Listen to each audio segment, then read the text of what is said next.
जंगल की एक ऐसी चालाक बकरी जो हर जानवर को मीठी बातों में फंसाकर अपना काम निकलवाती थी।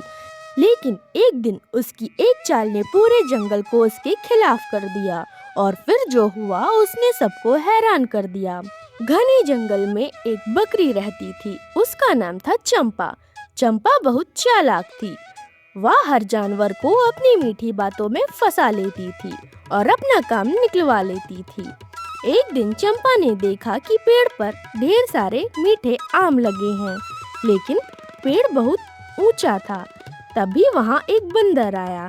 चंपा तुरंत मुस्कुराई और बोली, अरे बंदर भैया, आप तो पूरे जंगल में सबसे ताकतवर और फुर्तीले हो।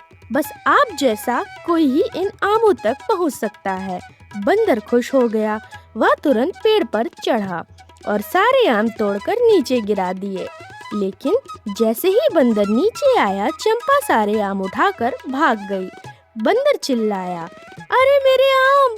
चंपा हंसते हुए बोली, जो ज्यादा भरोसा करता है उसे नुकसान उठाना पड़ता है।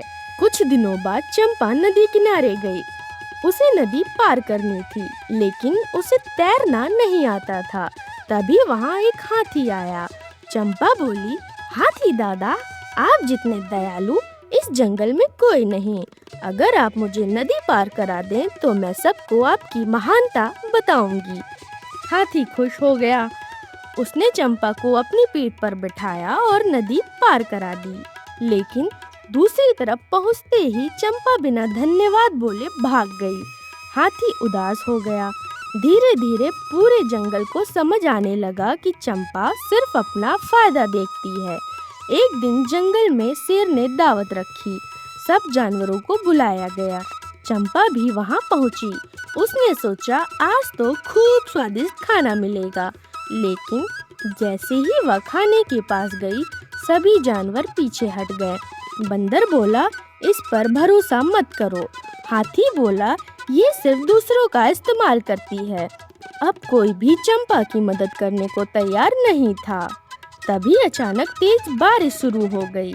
सब जानवर अपनी अपनी जगह छिप गए, लेकिन चंपा अकेली रह गई। वह इधर उधर मदद मांगती रही, पर किसी ने उसकी बात नहीं सुनी। उस रात चंपा को अपनी गलती समझ आई। अगले दिन वह सबके पास गई और बोली, मुझे माफ कर दो। मैंने हमेशा सबको धोखा दिया, लेकिन अब मैं बदलना चाहती हूँ। शुरू में किसी ने भरोसा नहीं किया, लेकिन धीरे धीरे चंपा सच में बदल गई। अब वह सबकी मदद करने लगी। कुछ समय बाद पूरा जंगल फिर से उसका दोस्त बन गया।